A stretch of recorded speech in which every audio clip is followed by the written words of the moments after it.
ಜೈ ಭೀಮ್. ಇವತ್ತಿನ ಸಬ್ಜೆಕ್ಟ್ ಏನಪ್ಪ ಅಂತಂದರೆ, ಈ ಆಲ್ರೆಡಿ 7 ತಿಂಗಳ ಹಿಂದೆ ರೈಲ್ವೆ ಹೋರಾಟಗಾರರಿಗೆ ನಾವು ಕೂಡ ಸಾಥ್ ಕೊಟ್ಟಿದ್ವಿ.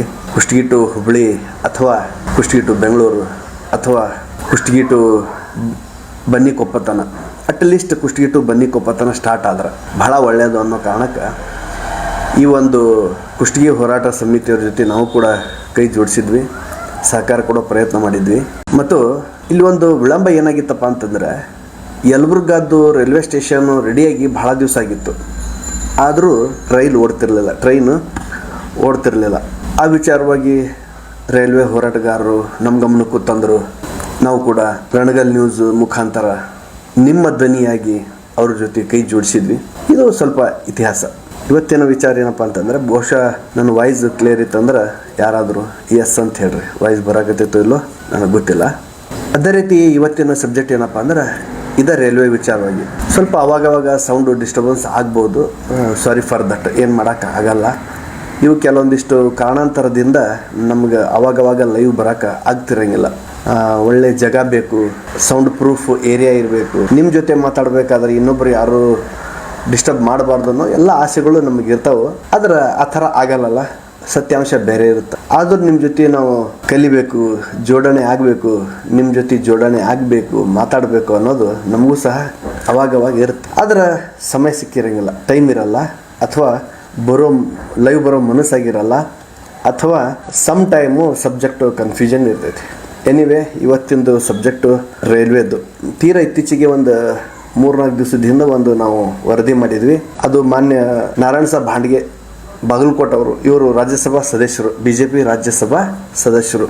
ಇವರಿಗೆ ಕುಷ್ಟಗಿ ರೈಲ್ವೆ ಹೋರಾಟ ಸಮಿತಿಯವರು ಕೆಲವೊಂದಿಷ್ಟು ಜನರು ಹೋಗಿ ಮನವಿ ಕೊಟ್ಟು ಬಂದರು. ಸೊ ಕೊಟ್ಟಿರೋ ಮನವಿಗೆ ನಾವು ಕೂಡ ಸ್ಪಂದಿಸಿದ್ವಿ. ರಣಗಲ್ ನ್ಯೂಸ್ ವತಿಯಿಂದ ನಾವು ಕೂಡ ಒಂದು ವರದಿನ ಮಾಡಿದ್ವಿ. ಆ ಪ್ರಕಾರ ಆ ವರದಿಗೆ ಕೆಲವೊಂದಿಷ್ಟು ಕಮೆಂಟ್ಸು ಬಂದು, ಒಳ್ಳೆಯದು, ಕಮೆಂಟ್ಸು ಕೊಡ್ತಾ ಇರ್ಬೇಕು ಜನರು ಅವಾಗವಾಗ. ಇದು ಬರೀ ನಮ್ಮದೇ ಕೆಲಸ ಅಲ್ಲ, ನಮ್ಮದೇ ಕರ್ತವ್ಯ ಅಲ್ಲ, ನಾವು ಸಮಾಜಮುಖಿ ಕೆಲಸ ಮಾಡ್ತಾ ಇರ್ತೀವಿ. ಆದರೆ ಸಮಾಜ ನಮ್ಮ ಕಡೆನೂ ಸ್ವಲ್ಪ ತಿರುಗಿ ನೋಡಿದಾಗ, ಅಂದರೆ ಏನು ಮಾಡ್ತಾ ಇದ್ದಾರೆ ಇವರು ಅಂತ ನೋಡೋದಲ್ದೇ ಅದನ್ನು ನೀವು ಕಮೆಂಟ್ ಮುಖಾಂತರ ನಿಮ್ಮ ವಿಚಾರನ ತಿಳಿಸಿದಾಗ ನಾವು ಕೂಡ ಅದನ್ನು ಪರಿಗಣೆಗೆ ತಗೊಳ್ಳೋದಲ್ದೇ ಅದನ್ನು ಕಾರ್ಯಪ್ರವೃತ್ತ ಆಗೋಕ್ಕೆ ನಮ್ಗೆ ಈಸಿ ಆಗ್ತಿರ್ತೈತಿ. ಆ ದೃಷ್ಟಿಕೋನದಿಂದ ಇವತ್ತು ನಾವು ಬಂದಿರೋ ಲೈವ್. ಸೊ ಒಬ್ಬ ಗೆಳೆಯ ಚೆನ್ನಪ್ಪ ಬೂದ್ಗುಂಪೆ ಅನ್ನೋರು ಕಮೆಂಟ್ ಹಾಕ್ಯಾರ, ಇದು ಬರೀ ಮಾತಾಡಬಾರದು, ಕಾರ್ಯರೂಪಕ್ಕೆ ತರುವ ಕೆಲಸ ಮಾಡಿ ಅಂತ ಹೇಳಿದರು. ಎಸ್ ಸ್ವಾಮಿ, ಮಾಡೋಣ, ಕೆಲಸ ಅಂತೂ ಮಾಡ್ತಾ ಇರ್ತೀವಿ. ನಮ್ಮ ನಮ್ಮ ಹೋರಾಟ ನಾವು ಬಿಡಲ್ಲ. ಬಹುಶಃ ಇದು ಸ್ವಲ್ಪ ಆರ್ಡರ್ಲಿ ಅನಿಸುತ್ತೆ. ಕೆಲಸವನ್ನು ಮಾಡಿ ಅಂದರೆ ಇದು ಬರೀ ನಮ್ಮದಷ್ಟೇ ಜವಾಬ್ದಾರಿ ಅಲ್ಲ, ಎಲ್ಲ ಸಾರ್ವಜನಿಕರ, ಯಾರ್ಯಾರು ಭಾರತೀಯರಿದ್ದೀರಿ, ನಿಮ್ಮೆಲ್ಲರ ಇದು ಕರ್ತವ್ಯ, ಆದ್ಯ ಕರ್ತವ್ಯ ಆಗಬೇಕು. ರೈಲು ಜೋಡಣೆ, ರೈಲು ಮಾರ್ಗ ಜೋಡಣೆ ಅನ್ನೋದು ಬಹುಮುಖ್ಯ ಪ್ರಾಮುಖ್ಯತೆ ಪಡಿತೈತಿ. ಹಾಗಾಗಿ ಇದು ನಿಮ್ಮದು ಕೂಡ ಜವಾಬ್ದಾರಿ. ನೀವು ಹಾಕಿರೋ ಕಮೆಂಟ್ಸ್ ಒಳಗೆ ಯಾವುದೂ ತಪ್ಪಿಲ್ಲ, ನಮಸ್ಕಾರ ಅಂತ ಬೇರೆ ಹಾಕಿರಿ, ಒಳ್ಳೆಯದು. ಅಂದರೆ ಈ ಒಂದು ಸುದ್ದಿ ಸಂಚಿಕೆ ನಿಮಗೆ ಮನಸ್ಸಿಗೆ ಬಂದೈತಿ, ಇಷ್ಟ ಆಯಿತು ಅಂತ ಅನ್ಕೋತೀವಿ. ಇನ್ನು ಮಲ್ಲನಗೌಡರು ಏನು ಹೇಳ್ತಾರಂದ್ರೆ, ಬೇಗನೆ ಬೇಡಿಕೆ ಈಡೇರಿಸುವಂತೆ ಒತ್ತಾಯಿಸಿರಿ, ಬಹಳ ಅವಶ್ಯಕವಾಗಿದೆ. ಎಸ್, ಇದು ಪಾಸಿಟಿವ್. ಎಸ್, ರೈಲ್ವೆ ಮಾರ್ಗ ಬೇಕೇ ಬೇಕು, ಎಲ್ರಿಗೂ ಬೇಕು. ಯಾಕಂತಂದರೆ 10 ವರ್ಷ, 20 ವರ್ಷ, 30 ವರ್ಷದ ಹಿಂದೆ ಅಲ್ಲಿ ರೈಲ್ವೆ ಬರುತ್ತೆ, ಇಲ್ಲಿ ರೈಲ್ವೆ ಬರುತ್ತೆ ಅಂತ ಕಾರಣಾಂತರದಿಂದ ಕಾರಣಗಳು ಹೆಚ್ಚಾಕೋತ ಮುಂದೂಡ್ತಿದ್ರು. ಕೇಂದ್ರ ಸರ್ಕಾರದ್ದು ವಿಚಾರ ಇದು ಹೇಳೋದು. ಸಾಧ್ಯ ಆದರೆ ನೀವು ನಮ್ಮ ರಣಗಲ್ ನ್ಯೂಸ್ ಚಾನಲ್ನ ಹೋಗಿ ನೋಡ್ಕೋಬಹುದು. ಅಲ್ಲಿ ಮಾನ್ಯ ಸೋಮಣ್ಣವರು, ರೈಲ್ವೆ ರಾಜ್ಯ ಖಾತೆ ಸಚಿವರು ಅದಾರಲ್ಲ, ಅವ್ರು ಮಾತಾಡಿರೋದನ್ನು ನಾವು ವರದಿ ಮಾಡಿವಿ. ಎಲ್ಲ ಅವರು ಲೆಕ್ಕಪತ್ರದ ಜೊತೆಗೆ ಮಾತಾಡ್ಯಾರ ವೇದಿಕೆ ಮೇಲೆ.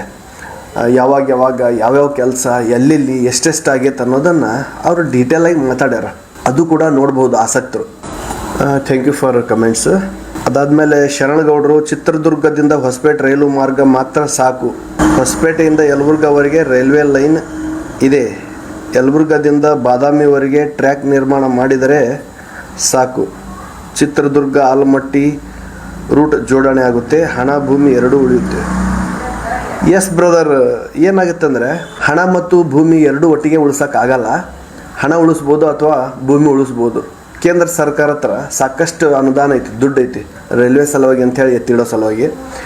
ಅಂದಮೇಲೆ ಕೇಂದ್ರದವರು ಏನು ಹೇಳ್ತಾರ ಇಲ್ಲಿ ಅಂತಂದ್ರೆ, ಈ ನ್ಯಾಷನಲ್ ಹೈವೇ ಅಂತ ಹೇಳ್ತೀವಲ್ಲ ನಾವು, ಈ ಥರ ನ್ಯಾಷನಲ್ ಹೈವೇಗೆ ಬಂದಾಗ ನಮಗೆ ಹಣಕಾಸಿನ ವ್ಯಯ ಭಾಳ ಆಗುತ್ತೆ ಅಂತ ಕೇಂದ್ರದವರು ಒಂದು ಟೈಪು ಹೇಳ್ತಾರೆ. ಅದು ಟೆಕ್ನಿಕಲಿನೂ ಸರಿ. ಯಾಕಂತಂದರೆ ರೈಲ್ವೆ ಮಾರ್ಗ ಮಾಡಬೇಕಾದ್ರೆ ನಾವು ಏನು ಸಂಚಿಕೆ ಮಾಡಿದ್ವಲ್ಲ, ಆಲ್ಮಟ್ಟಿ ಟು ನಾವು ಸಂಚಿಕೆ ಮಾಡಿದ್ದು ನಾವು ಮಾಡಿರೋ ಸಂಚಿಕೆನ ನಾವು ಮರಿಬೇಕಾತ. ನಾವು ಮಾಡಿರೋ ಸಂಚಿಕೆ ಯಾವ ಉದ್ದೇಶದಿಂದ ಮಾಡಿದ್ವಿ ಅಂತಂದರೆ, ಆಲ್ಮಟ್ಟಿಯಿಂದ ಕುಷ್ಟಗಿವರೆಗೂ ಏನಾದರೂ ರೈಲ್ವೆ ಮಾರ್ಗ ಜೋಡಣೆ ಆದರೆ ನಮ್ಮ ಮೈಂಡ್ ಒಳಗಿರೋ ಥಾಟ್ನ ಇದನ್ನು ರೈಲ್ವೆ ಹೋರಾಟಗಾರರು ಸಹ ಒಪ್ಕೊಂಡಿದ್ದಾರೆ ಮತ್ತು ಕೇಂದ್ರಕ್ಕೆ ನಾವು ಅದನ್ನು ಗಮನ ಸೆಳೆಯೋ ಪ್ರಯತ್ನ ಮಾಡ್ತಾ ಇದ್ದೀವಿ. ನಮ್ಮದು ವಿಚಾರ ಇಷ್ಟೇ, ಆಲ್ಮಟ್ಟಿಯಿಂದ ಕುಷ್ಟಗಿವರೆಗೂ ರೈಲ್ವೆ ಮಾರ್ಗ ಆದರೆ ಅದು ಹೆಂಗಾದರೂ ಆಗಲಿ, ತೊಂದರೆ ಇಲ್ಲ. ಅದು ನಾವೇನು ರೂಟ್ ಹಾಕ್ಕೊಡ್ತೀವಿ ಆ ಥರ ಕೇಂದ್ರ ಸರ್ಕಾರ ಮಾಡ್ತಾ ಇರೋಂಗಿಲ್ಲ. ಸುಮಾರು 20 ವರ್ಷದಿಂದ ಸರ್ವೆ ಮಾಡ್ಕೊತ ಬಂದೈತಿ. ತೀರಾ ಇತ್ತೀಚೆಗೂ ಸರ್ವೆ ಮಾಡೈತಿ. ಅವ್ರು ಹೇಳೋ ಪ್ರಕಾರ, ಒಂದು ಅಂದಾಜಿನ ಪ್ರಕಾರ ಸೋಲಾಪುರದಿಂದ ಬಿಜಾಪುರದಿಂದ ಆಲ್ಮಟ್ಟಿ ಏನೈತಲ್ಲ, ಆಲ್ಮಟ್ಟಿಯಿಂದ ಮುದ್ದೇಬೇಹಾಳ, ಬಸವನ ಬಾಗೇವಾಡಿ, ತಾಳಿಕೋಟಿ, ಅಲ್ಲಿಂದ ಕುಷ್ಟಗಿಗೆ ಜೋಡಣೆ ಮಾಡೋ ಹಿಂದೆ ಕೆಲವೊಂದಿಷ್ಟು ಸರ್ವೆ ಆಗ್ಯಾವು ಅಂಥೇಳಿ ಕೇಂದ್ರ ಹೇಳಾಕತ್ತೈತಿ, ರೈಲ್ವೆ ಖಾತೆ ಹೇಳಾಕತ್ತೈತಿ. ಆ ಪ್ರಕಾರ ನಮ್ಮದು ಆಲ್ಮಟ್ಟಿಯಿಂದ ಕುಷ್ಟಗಿವರೆಗೂ ಏನಾದರೂ ರೈಲ್ವೆ ಜೋಡಣೆ ಆತಂದರೆ, ಈಗ ಅಂದ್ಕೊಳ್ರಿ ನೀವು, ಆಲ್ಮಟ್ಟಿಯಿಂದ ಕೊಪ್ಪಳ ಹೋಗಬೇಕಾದ್ರೆ ಆಲ್ಮಟ್ಟಿ ಟು ಬಾಗಲಕೋಟು, ಮಧ್ಯೆ ಹೊಳೆಯಾಲೂರು ಏನೋ ಬರುತ್ತೆ, ಬಾಗಲಕೋಟು, ಬಾದಾಮಿ, ಅದಾದಮೇಲೆ ಗದಗ್ ಟು ಕೊಪ್ಪಳ ಅಥವಾ ಹೊಸಪೇಟೆ, ಓಕೆನಾ? ಇಷ್ಟು ರೌಂಡಾಗಿ ಬರ್ಬೇಕು. ಸುಮಾರು 6 ತಾಸು ಟೈಮ್ ಪಾಸ್ ಮಾಡಬೇಕಾಗುತ್ತೆ. ಅದನ್ನು ಆಲ್ಮಟ್ಟಿ ಟು ಕುಷ್ಟಗಿ ರೈಲ್ವೆ ಮಾರ್ಗ ಆತು ಅಂತಂದ್ರೆ ಎಷ್ಟೆಲ್ಲ ಅನುಕೂಲ ಆಗುತ್ತೆ ಪ್ರಯಾಣಿಕರಿಗೆ.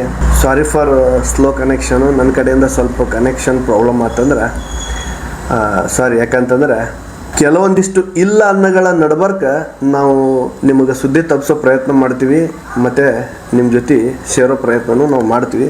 ಸ್ವಲ್ಪ ನೆಟ್ವರ್ಕ್ ಪ್ರಾಬ್ಲಮ್ ಅನ್ಸಾಕತ್ತೈತೆ ಅವಾಗವಾಗ. ಸೌಂಡು ಕೂಡ ನೀವು ಕೇಳ್ತಿರ್ಬೋದು, ಹೊರಗೆ ಡಿಸ್ಟರ್ಬೆನ್ಸ್ ಐತೆ ಅವಾಗವಾಗ. ಹೊಂದ್ಕೋತೀರಿ ಅಂತ ಅನ್ಕೋತೀನಿ. ಒಂದು ಸಾರಿ ಆಲ್ಮಟ್ಟಿ ಟು ಕುಷ್ಟಗಿ ಏನಾದರೂ ರೈಲ್ವೆ ಮಾರ್ಗ ಜೋಡಣೆ ಆತಂದ್ರೆ ಇದು ಕನ್ಯಾಕುಮಾರಿ ಟು ಕಾಶ್ಮೀರ ತನಕ ಕಾರಿಡಾರ್ ಆಗುತ್ತೆ. ಅಪ್ ಟು ಕನ್ಯಾಕುಮಾರಿಯಿಂದ ಕಾಶ್ಮೀರವರೆಗೂ ಕಾರಿಡಾರ್ ಆಗುತ್ತೆ. ಯಾಕಂತಂದರೆ ಯಾಕಂತಂದ್ರೆ ಆಲ್ಮಟ್ಟಿಯಿಂದ ಅಪ್ ಟು ಕನ್ಯಾಕುಮಾರಿವರೆಗೂ ಕನೆಕ್ಷನ್ ಐತಿ, ರೈಲ್ವೆ ಮಾರ್ಗ ಐತಿ. ಅದ ಕುಷ್ಟಗಿಯಿಂದ ತಗೊಂಡ್ರೆ ಜಸ್ಟ್ ಬೇಡ, ಸ್ವಲ್ಪ ಆ ಕಡೆ ಹೋತಂದ್ರೆ ಕೊಪ್ಪಳ ಹೊಸಪೇಟದಿಂದ ಹಿಡಿದ್ರೆ ಅಪ್ ಟು ಕಾಶ್ಮೀರವರೆಗೂ ಹೋಗ್ಬೋದು. ಈಗ ಅಜ್ಮೀರ್ ಎಲ್ಲ ಅದಾವಲ್ಲ. ಸೊ ಒಟ್ಟಾರೆ ಹೇಳ್ಬೇಕಂತಂದ್ರೆ ಸ್ವಲ್ಪ ಹಿಂಗೋ ರೂಟು ಸ್ಟ್ರೈಟ್ ಇರಲ್ಲ ಮತ್ತು ಬೇರೆ. ಸೊ ಹಿಂಗೆ ಹೋಗ್ತಿರ್ತೈತೆ ರೈಲ್ವೆ ಒಟ್ಟಿನಾಗ ಅಪ್ ಟು ಕಾಶ್ಮೀರವರೆಗೂ ಕನೆಕ್ಟಿವಿಟಿ ಐತಿ. ಇಲ್ಲಿ ನಡಬರ್ಕ ಜಸ್ಟ್ ಗ್ಯಾಪ್ ಇರೋದು ಆಲ್ಮಟ್ಟಿ ಟು ಕುಷ್ಟಗಿ ರೈಲ್ವೆ ಮಾರ್ಗ. ಕುಷ್ಟಗಿಯಿಂದ ಇನ್ನೂ 2 ಅಥವಾ 3 ರೈಲ್ವೆ ಬಿಡಿಸ್ಬೇಕು ಅಂತಂದು ಹೋರಾಟಗಾರರು ಕೂಡ ಸತತ ಪ್ರಯತ್ನದೊಳಗದಾರ. ಅದ್ರ ಬಗ್ಗೆ ಮತ್ತೆ ಮಾತಾಡೋಣಂತ, ಅಥವಾ ನಿಮಗೆ ಅದ್ರ ಬಗ್ಗೆ ಏನಾದರೂ ಮಾತಾಡಬೇಕು ಅಂತ ಅನಿಸಿದರೆ ನೀವು ಕೂಡ ಕಮೆಂಟ್ ಮಾಡ್ಬೋದು. ಅದಕ್ಕೆ ನಾವು ಸೂಕ್ತ ಉತ್ತರ ಕೊಡೋ ಪ್ರಯತ್ನ ಮಾಡ್ತೀವಿ. ಮತ್ತು ನಿಮ್ಮ ಅನಿಸಿಕೆ ಅಭಿಪ್ರಾಯನ ನೀವು ವ್ಯಕ್ತಪಡಿಸಿದರೆ ಅದನ್ನು ರೈಲ್ವೆ ಹೋರಾಟಗಾರರಿಗೂ ಕೂಡ ತಲುಪುತ್ತೆ. ಯಾಕಂತಂದ್ರೆ ಇದು ಸಾಮಾಜಿಕ ಜಾಲತಾಣ ಆಗುತ್ತೆ. ಅವರು ಕೂಡ ನೋಡ್ತಿರ್ತಾರೆ. ಸರಿ, ರೈಲ್ವೆ ಹೋರಾಟ ಮಾಡೋದಷ್ಟೇ ಮುಖ್ಯ ಅಲ್ಲ, ಹೋರಾಟಗಾರರಿಗೆ ನೈತಿಕವಾಗಿ ಅವ್ರಿಗೆ ಬೆಂಬಲಿಸೋದು ಕೂಡ ಅಷ್ಟೇ ಪ್ರಾಮುಖ್ಯತೆ ಪಡಿತೈತೆ ಅನ್ನೋದನ್ನು ಇಲ್ಲಿ ನಾವು ಗಮನಕ್ಕೆ ಇಟ್ಕೋಬೇಕಾಗತ್ತೆ. ಆಗಲೇ ಹೇಳ್ದಂಗೆ ಈ ಶರಣಗೌಡ ಅನ್ನೋರು ಚಿತ್ರದುರ್ಗದಿಂದ ಹೊಸಪೇಟೆ ರೈಲು ಮಾರ್ಗ ಮಾತ್ರ ಸಾಕು ಅಂತ ಹೇಳಕತ್ತಾರ. ಹೊಸಪೇಟೆಯಿಂದ ಯಲಬುರ್ಗಾ ಅವರಿಗೆ ರೈಲ್ವೆ ಲೈನ್ ಇದೆ, ಸರಿ. ಯಲಬುರ್ಗದಿಂದ ಬಾದಾಮಿವರೆಗೆ ಟ್ರ್ಯಾಕ್ ನಿರ್ಮಾಣ ಮಾಡಿದರೆ ಸಾಕು. ನಾವು ಅಂದ್ಕೊಂಡಾಗ ಮೋಸ್ಟ್ಲಿ ಆಗಲ್ಲ ಅಂತ ಅನ್ಕೋತೀವಿ. ಯಾಕಂತಂದರೆ ಅದು ಬಸ್ ರೋಡ್ ಅಲ್ಲ, ಜಸ್ಟ್ ಸುಮ್ಮನೆ ಏನೋ ಲ್ಯಾಂಡ್ನ ಅಕ್ವೈರ್ ಮಾಡಿಕೊಂಡು ಯಾವುದೋ ಒಂದು ರೋಡ್ ಮಾಡಿಬಿಡ ಅನ್ನೋದಕ್ಕೆ ಬಹುಶಃ ಆ ಥರ ಆಗಂಗಲ್ಲ. ಅದಕ್ಕೊಂದು ಸ್ಟ್ಯಾಟಿಸ್ಟಿಕ್ ಇರುತ್ತೆ ಅಂತ ಅನ್ಕೋತೀನಿ.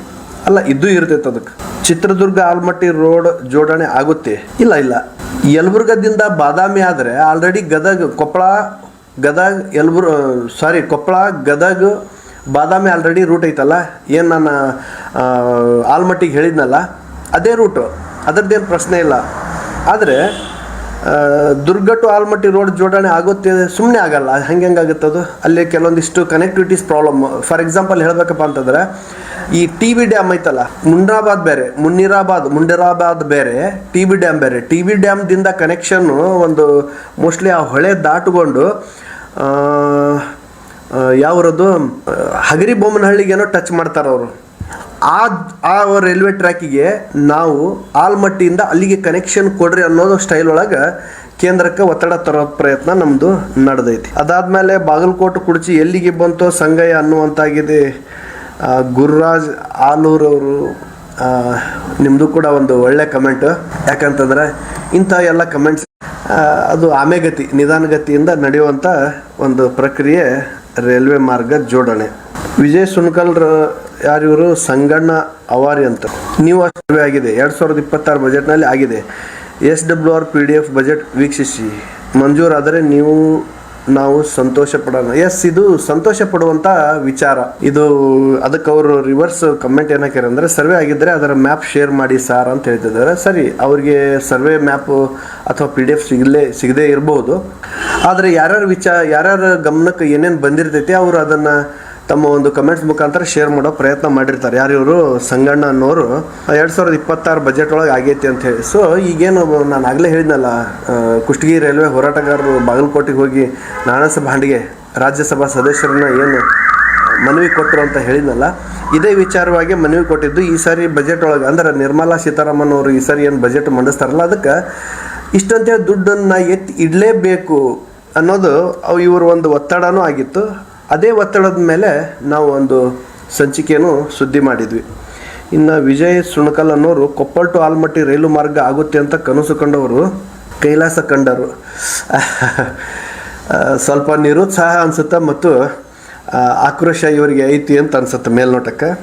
ಸುಮಾರು 60-70 ವರ್ಷಗಳ ಹಿಂದೆ ಈ ರೈಲು ಮಾರ್ಗ ಆಗುತ್ತೆ ಅಂತ ಸುದ್ದಿ ಕೇಳಿ ಸಂತೋಷಪಟ್ಟ ಜನರು ಸತ್ತು ಕೈಲಾಸ ಸೇರಿದ್ದಾರೆ. ಬಹುಶಃ ಇರ್ಬೋದು. ವಿಜಯ್ ಸುಣ್ಕಲ್ ಅವರೇ, ಏನಾಗುತ್ತಂದರೆ ಇವತ್ತು ನಾವೇನು ಮಾತನಾಡ್ತಾ ಇದ್ದೀವಲ್ಲ, ಮುಂದಿನ ಪೀಳಿಗೆಗೆ ನಾವು ಏನು ಹೋರಾಟ ಮಾಡ್ತೀವಿ ಇದನ್ನು ಅವ್ರಿಗೆ ನಾವು ಡೆಡಿಕೇಶನ್ ಆಗುತ್ತೆ, ಅಂದ್ರೆ ಅವ್ರಿಗೆ ಅರ್ಪಣೆ ಆಗುತ್ತದು. ನಾವಿವಾಗ ಹೋರಾಟ ಮಾಡಿದ್ದು ನಾವೇ ಅನುಭವಿಸೋಕೆ ಆಗಲ್ಲ, ರೈಲ್ವೆಗೆ ಮಾತ್ರ ಅನ್ವಯಿಸುತ್ತಿದ್ದು. ಇದು ಒಂದು ಶೇಂಗಾ ಚಿಕ್ಕಿ ಥರ ಆಗಲ್ಲ. ಇನ್ನೇನು ಸಕ್ಕರೆ ಅಥವಾ ಬೆಲ್ಲ ಹಾಕು ಆಣ ಮಾಡೋ ಅದರಲ್ಲಿ ಶೇಂಗಾ ಹಾಕಿ ಅದನ್ನು ಚಿಕ್ಕಿ ಮಾಡಿ ಫಸ್ಟ್ ಕ್ಲಾಸಾಗಿ ತಿಂದುಬಿಡೋಣ ಅನ್ನೋದು ಅಷ್ಟು ಈಸಿ ಅಲ್ಲ ಇದು. ಆದರೆ ನಿಮ್ಮೊಂದು ಸಜೆಷನ್ನಿಗೆ ನಾವು ಸ್ವಾಗತ ಹೇಳ್ತೀವಿ. ಯಾಕಪ್ಪ ಅಂತಂದರೆ ಬೇಕು ಈ ಥರ ಒಂದು ಅವೇರ್ನೆಸ್ ಜನರ ಮೇಲೆ ಬರಬೇಕು. ಬರೀ ರೈಲ್ವೆ ಹೋರಾಟಗಾರರು ಅಂಥೇಳಿ ಕೊಡೋದಷ್ಟೇ ಅಲ್ಲ, ಹೊರಗಡೆಯಿಂದ ನೈತಿಕ ಬೆಂಬಲನೂ ಕೊಡಬೇಕಾಗುತ್ತೆ. ಜನರು ಸಾಕಷ್ಟು ಬೆಂಬಲ ಕೊಡಬೇಕು. ನಾವು ನಿಮ್ಮ ಜೊತೆಗೆ ಇರ್ತೀವಿ ಅಂತಂದರೆ ಸಾಕು, ರೈಲ್ವೆ ಹೋರಾಟಗಾರರಿಗೆ ಸಾಕಷ್ಟು ಧೈರ್ಯ ಬರುತ್ತೆ. ಆಮೇಲೆ ಅವರು ಮುಂದೆ ಹೋಗೋಕೆ ಅವರಿಗೆ ಅನುಕೂಲ ಆಗುತ್ತೆ. ಮತ್ತು ಹೋರಾಟಗಳನ್ನು ಅವಾಗವಾಗ ಅವರು ಮಾಡೋದಕ್ಕೆ ಅವರಿಗೆ ನೈತಿಕ ಧೈರ್ಯ ಬರ್ತೈತಿ. ಈಗ ಮತ್ತೆ ಅದೇ ಸುದ್ದಿ ಯಾಕೆ ಪ್ರಸಾರ ಮಾಡುತ್ತೀರಿ ಅಂತ ಹೇಳಕತ್ತಾರ ಅವರು. ಸರ್, ಸುದ್ದಿ ಪ್ರಸಾರ ಮಾಡದೇ ಇರೋದಕ್ಕೆ ಆಗಲ್ಲ. ಸ್ವಲ್ಪ ನೀವು ನಮ್ಮ ರಣಗಲ್ ನ್ಯೂಸ್ ಚಾನಲ್ನ ಹಿಂದೆ ಹೋದ್ರಂದ್ರೆ ಒಂದು 7 ತಿಂಗಳ ಹಿಂದೆ ಹೋದರೆ, ಒಂದು 7 ತಿಂಗಳ ಹಿಂದೆ ಹೋದ್ರಪ್ಪ ಅಂತಂದರೆ ಇದೇ ಕುಷ್ಟಗಿ ಟು ಏನು ನಾನು ಆಗಲೇ ಹೇಳಿದ್ನಲ್ಲ ಬನ್ನಿಕೊಪ್ಪ ಅಥವಾ ಈ ಕಡೆ ಹುಬ್ಳಿ ಅಥವಾ ಈ ಕಡೆ ಬೆಂಗಳೂರಿಗೆ ಏನು ಟ್ರೈನ್ ಬಿಡಬೇಕು ಅಂತ ಆಗಿತ್ತಲ್ಲ, ಎಲ್ಲ ರೀತಿಯಿಂದ ರೈಲ್ವೆ ಸ್ಟೇಷನ್ ರೆಡಿ ಆಗಿತ್ತು. ಎಲ್ಲ ರೆಡಿ ಆದರೂ ಕೂಡ ಇವರು ಅದನ್ನು ಉದ್ಘಾಟನೆ ಮಾಡೋ ಯಾವುದೂ ಪ್ರಯತ್ನ ಮಾಡದೇ ಇದ್ದಾಗ ಕೇಂದ್ರದಿಂದ ಅದನ್ನು ಗಮನ ಸೆಳೆದಿರೋದು ಇದೇ ನಿಮ್ಮ ರಣಗಲ್ ನ್ಯೂಸ್. ಈ ಒಂದು ರಣಗಲ್ ನ್ಯೂಸ್ಗೆ ಕೈ ಜೋಡಿಸಿದವರು ಕುಷ್ಟಗಿ ರೈಲ್ವೆ ಹೋರಾಟ ಸಮಿತಿಯ ಎಲ್ಲರೂ. ಸೊ ಎಲ್ಲರೂ ಬಂದು ಒಕ್ಕೊರಲಿಂದ ಮಾತಾಡಿದರು. ಅವರ ಅನಿಸಿಕೆ ಅಭಿಪ್ರಾಯನ ಹೇಳಿದಾಗ ನಾವು ಕೂಡ ಅದ್ರ ಬಗ್ಗೆ ಬದ್ಧತೆ ತೋರಿಸಿ ಸ್ಥಳೀಯ ಶಾಸಕರನ್ನು ಒತ್ತಡ ತರೋ ಮುಖಾಂತರ ಉದ್ಘಾಟನೆ ಮಾಡಿಸೋ ಪ್ರಯತ್ನ ಕೂಡ ನಾವು ಮಾಡೋದು. ಮತ್ತೆ ಅದೇ ಸುದ್ದಿ ಯಾಕೆ ಪ್ರಸಾರ ಮಾಡುತ್ತೀರಿ ಅನ್ನೋ ವಿಚಾರಕ್ಕೆ ನಾನು ಹೇಳಬೇಕಾಯ್ತು. ಯಾಕಂತಂದರೆ ಮತ್ತೆ ಸುದ್ದಿನ ಪ್ರಸಾರ ಮಾಡಲೇಬೇಕಾಗುತ್ತೆ, ಮತ್ತೆ ಹೋರಾಟನ ಮಾಡಲೇಬೇಕಾಗುತ್ತೆ. ಯಾಕಂದರೆ ನಮಗೇನು ಬೇಕೋ ಅದನ್ನು ನಾವು ಪಡಿಬೇಕಾದ್ರೆ ಹೋರಾಟದ ಮುಖಾಂತರ ಪಡೆಯೋದು ನಮ್ಮ ಹತ್ರ ಒಂದು ಸಂಸ್ಕೃತಿ ಬೆಳೆದ್ಬಿಟ್ಟಿತ್ತಲ್ಲ. ಹೀಗಾಗಿ ನಾವು ಹೋರಾಟ ಮಾಡಲೇಬೇಕು. ಅದೇ ರೀತಿ ಹೋರಾಟಗಾರರಿಗೆ ನಾವು ನೈತಿಕದಿಂದ ಬೆಂಬಲ ಸೂಚಿಸಬೇಕು ಮತ್ತು ನಾವು ಸುದ್ದಿ ಪ್ರಸಾರದೊಳಗೆ ಯಾವುದು ಅದರೊಳಗೆ ಹಿಂದೇಟು ಹಾಕಬಾರ್ದು ಅನ್ನೋ ಕಾರಣದಿಂದ ನಾವು ಅವಾಗ ಸುದ್ದಿ ಮಾಡ್ತಾ ಇರ್ತೀವಿ. ಈ ಹಿಂದಾದರೂ ಮಾಡಿದ್ದೀವಿ, ಇವಾಗಾದರೂ ಮಾಡ್ತೀವಿ. ಆಲ್ರೆಡಿ ಇದನ್ನು ಸೋಮಣ್ಣವ್ರಿಗೂ ಕೂಡ ತಲುಪಿಸಿದ್ದೀವಿ, ಮತ್ತು ಅಶ್ವಿನಿ ವೈಷ್ಣವ್ರಿಗೂ ಕೂಡ ತಲುಪಿಸಿದ್ದೀವಿ ಎಕ್ಸ್ ಖಾತೆ ಮುಖಾಂತರ. ಯಾವುದೂ ನಾವೇನು ಡಿಲೇ ಮಾಡ್ತಾ ಇಲ್ಲ. ನಮ್ಮ ಗಮನಕ್ಕೆ ಯಾವ್ದು ಬಂದಿದೆ ಅಲ್ಲ, ಬಂದಿರೋದನ್ನು ಯಾವುದೂ ಡಿಲೇ ಮಾಡ್ತಾ ಇಲ್ಲ. ಮತ್ತು ಇವತ್ತು ನಾವು ಲೈವ್ ಬಂದಿರೋ ಮುಖ್ಯ ಕಾರಣನೇ ನಿಮ್ಮಂಥವರು ಕಮೆಂಟ್ಸ್ ಕೊಡಬೇಕು. ನಿಮ್ಮ ಅನಿಸಿಕೆ ಅಭಿಪ್ರಾಯ ಅದು ಸರಿನೋ ತಪ್ಪು. ಆಮೇಲೆ ಇವಾಗ ನಾನು ಮಾತನಾಡ್ತಾ ಇದ್ದೀನಲ್ಲ ನಿಮ್ಮ ಜೊತೆ ಮಾತಾಡಕತ್ತೀನಿ ನಾನು, ಅದು ಸರಿನೋ ತಪ್ಪು. ನಾನು ಮಾತಾಡೋದು ಸರಿನೋ ತಪ್ಪು ಅಂತ ನೀವು ಹೇಗೆ ಜಡ್ಜ್ ಮಾಡೋದಿಲ್ಲ, ಆ ಥರ ನೀವು ಮಾತಾಡೋದು ಸರಿನೋ ತಪ್ಪು ಅಂತ ನಾವು ಜಡ್ಜ್ ಮಾಡಲ್ಲ. ನಾವು ಸ್ವಾಗತ ಮಾಡ್ತೀವಿ. ನಿಮ್ಮಂಥವ್ರು ಬರವಣಿಗೆ ಮುಖಾಂತರ ಅಂದರೆ ಕಮೆಂಟ್ಸ್ ಮಾಡೋ ಮುಖಾಂತರ ನಮ್ಮಂಥವ್ರನ್ನ ಹುರಿದುಂಬಿಸ್ಬೇಕಂದ್ರೆ ರೈಲ್ವೆ ಹೋರಾಟಗಾರರನ್ನ ನೈತಿಕವಾಗಿ ಬೆಂಬಲಿಸ್ಬೇಕಾಗತ್ತೆ. ಇನ್ನು ಎಮ್ ಡಿ ಗೌಸ್ ಅವರು ಅತ್ತಾರವ್ರು ಹೇಳ್ತಾರೆ ಗುಡ್ ಅಂತ ಹೇಳಿ, ಥ್ಯಾಂಕ್ ಯು, ಧನ್ಯವಾದಗಳು. ಅದ್ರ ಜೊತೆಗೆ ಇನ್ನೊಂದು 2 ಕಮೆಂಟ್ಸು. ಇಲ್ಲೇ ರಾಮಪ್ಪ ಅನ್ನೋರು ಒಂದು ಇಂಗ್ಲೀಷ್ ಒಳಗೆ ಒಳ್ಳೆ ಕಮೆಂಟ್ಸ್ ಕೊಟ್ಟಾರ. ಬಹುಶಃ ಈ ಥರ ಅನುಭವದ ಒಂದು ಕಮೆಂಟ್ಸ್ಗಳು ಬಂದ್ರೆ ಭಾಳ ಒಳ್ಳೆಯದು. Sorry for disturbance. ಸ್ವಲ್ಪ ಇಂಗ್ಲೀಷ್ ಒಳಗೆ ನಾವು ವೀಕ್ ಇದ್ದಿದ್ದಕ್ಕೆ ಅದನ್ನು ಪರ್ಫೆಕ್ಟಾಗಿ ಓದೋಕ್ಕೆ ಟ್ರೈ ಮಾಡಿದ್ವಿ, ಆಗಲಿಲ್ಲ. Very happy news sir, please purpose the same on top priority. It will be benefited if the entire project is implemented by the Indian Railway only, but not on joint venture with Karnataka state government. ಬಹುಶಃ ಇವ್ರು ಏನು ಹೇಳಕ್ಕೆ ಪ್ರಯತ್ನ ಮಾಡಕತ್ತಾರಂದರೆ, ಕೇಂದ್ರ ಸರ್ಕಾರದ ಅನುದಾನದೊಳಗೆ ಮುಂದುವರಿಯೋ ಪ್ರಯತ್ನ ಮಾಡಿರಿ, ಅವ್ರ ಗಮನಕ್ಕೆ ತೊಗೊಂಬರ್ರಿ, ರಾಜ್ಯ ಸರ್ಕಾರನ ಜಾಯಿಂಟಾಗಿ ಮಾಡೋದು ಬೇಡ. ಯಾಕಂದರೆ ರಾಜ್ಯ ಸರ್ಕಾರ ಆ ಕೆಲಸ ಮಾಡಿದ್ರಂದರೆ ಅವ್ರಿಗೆ ಮಾಡೋಕ್ಕಾಗಲ್ಲ, ಬಜೆಟ್ನೂ ಕಡಿಮೆ, ಮತ್ತು ಅವ್ರು ಆ ಕೆಲಸ ಪರಿಪೂರ್ಣ ಮಾಡೋಕ್ಕೆ ಕೊಡೋಂಗಿಲ್ಲ, ರಾಜಕಾರಣ ಭಾಳ ಮಾಡ್ತಾರೆ ರಾಜ್ಯ ಸರ್ಕಾರದವರು ಅನ್ನೋ ಸ್ಟೈಲ್ ಒಳಗೆ ಬಹುಶಃ ಅವ್ರು ಹೇಳಕತ್ತಾರ ಅಂತ ಅನ್ಕೋತೀನಿ. ಸರಿ, ಅವರು ಹೇಳಿದ್ದು ಸರಿ, ಅದು ಅವ್ರದ್ದು ಕೂಡ ಒಂದು ಒಳ್ಳೆಯ ಕಮೆಂಟು. ಯಾಕಂತಂದರೆ ಈ ಥರ ಹೋರಾಟಗಾರರಿಗೆ ನೈತಿಕ ಬೆಂಬಲ ಸೂಚಿಸ್ದಂಗೆ ಆಗುತ್ತೆ. ಅದೇ ರೀತಿ ಲೈವಲ್ಲಿದ್ದಾಗ ಬೇರೆ ಡಿಸ್ಟರ್ಬೆನ್ಸ್ ಮಾಡಬಾರ್ದು ಅನ್ನೋದು ನಮ್ಮದೊಂದು ಥಾಟು. ಸರ್, ಎನಿವೇ ಎಲ್ರಿಗೂ ಧನ್ಯವಾದ. ಯಾರ್ಯಾರು ಕಮೆಂಟ್ಸ್ ಕೊಟ್ರಿ, ಜಾಸ್ತಿ ಜನ ಕಮೆಂಟ್ಸ್ ಕೊಟ್ಟಿಲ್ಲ ಅಂದರೂ ಕೂಡ ಏನು ಇರೋಬರೋ ಒಂದು 4, 5, 6, 7 ಜನ ಕಮೆಂಟ್ಸ್ ಕೊಟ್ಟಿದ್ರಲ್ಲ, ಇದು ನಿಮಗೆ ರೈಲ್ವೆ ಹೋರಾಟಕ್ಕೆ ನೈತಿಕ ಬೆಂಬಲ ಕೊಟ್ಟಂಗೆ ಆಗುತ್ತೆ. ಮತ್ತು ಇದೇ ಥರ ಕಮೆಂಟ್ಸ್ ಮಾಡ್ತಾಯಿರಿ, ಇದೇ ಥರ ನಾನು ಮತ್ತೆ ಲೈವ್ ಬರೋ ಪ್ರಯತ್ನ ಮಾಡ್ತೀನಿ. ನಿಮಗೇನಾದರೂ ಅನಿಸಿಕೆ ಅಭಿಪ್ರಾಯ ಇತ್ತಂದರೆ ಇವಾಗಾದರೂ ಕೂಡ ನೀವು ಕಮೆಂಟ್ ಮಾಡ್ಬೋದು, ತಿಳಿಸ್ಬೋದು. ಮತ್ತು ಲೈವ್ ಕಂಪ್ಲೀಟ್ ಆದಮೇಲೂ ಕೂಡ ನೀವು ತಿಳಿಸ್ಬೋದು. ನೀವು ಮಾಡೋ ಪ್ರತಿಯೊಂದು ಕಮೆಂಟು ಕೂಡ ನಾವು ನೋಡ್ತಾ ಇರ್ತೀವಿ. ಆದರೆ ಪ್ರತಿ ಸಾರ್ತಿ ಸಮಯಕ್ಕೆ ಸಂದರ್ಭಕ್ಕೆ ಸ್ಪಂದನೆ ಕೊಡೋಕೆ ಆಗ್ತಿರಂಗಿಲ್ಲ. ಅನುಕೂಲ ನೋಡಿಬಿಟ್ಟು ನಾವು ನಿಮಗೆ ಸ್ಪಂದನೆ ಕೊಡ್ತಾ ಇರ್ತೀವಿ. ನಾನು ಆಗಲೇ ಹೇಳಿದೆ ಕೆಲವೊಂದಿಷ್ಟು ಏನು ನಮ್ಮ ಕಡೆಯಿಂದ ಸಮಸ್ಯೆಗಳು ಇವೆ ಅನ್ನೋದನ್ನು. ಎನಿವೇ ನಾನು ಈ ಒಂದು ಲೈವ್ನ ಇವತ್ತು ಇಲ್ಲೇ ಕ್ಲೋಸ್ ಮಾಡ್ತೀನಿ. ನಿಮ್ಮ ಯಾವುದಾದ್ರೂ ಅನಿಸಿಕೆ ಅಭಿಪ್ರಾಯ ಇತ್ತಂದರೆ ದಯವಿಟ್ಟು ತಿಳಿಸಬಹುದು, ಕಮೆಂಟ್ ಮಾಡಿರಿ. ನಿಮ್ಮದು ಇದು ಕೂಡ ನೈತಿಕ ಹೊಣೆಗಾರಿಕೆ, ನೀವು ಕೂಡ ನೈತಿಕವಾಗಿ ಹೊಣೆನ ಹೊರಬೇಕಾಗತ್ತಂತ ಹೇಳ್ತಾ ಮತ್ತೆ ನಿಮ್ಗೆ ನಾನು ಮತ್ತೆ ಬೇರೆ ಲೈವ್ ಒಳಗೆ ಸಿಗ್ತೀನಿ ಅಥವಾ ಬೇರೆ ಸಂಚಿಕೆ ಜೊತೆ ಸಿಗ್ತೀನಿ ಅಂತ ಹೇಳ್ತಾ ಜೈ ಹಿಂದ್.